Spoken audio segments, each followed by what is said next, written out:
ഏതു ദിക്കിലിരിക്കലും തന്നെ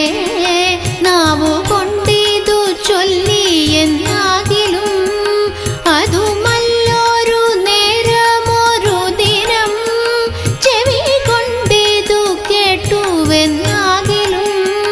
ജന്മസാഫല്യം അപ്പോഴേ വന്നുപോയി ബ്രഹ്മസായുജ്യം കിട്ടിടുമെന്നല്ലോ ശ്രീധരാചാര്യൻ താനും പറഞ്ഞിതു ബാദരായണൻ താനും അരുൾ ചെയ്തു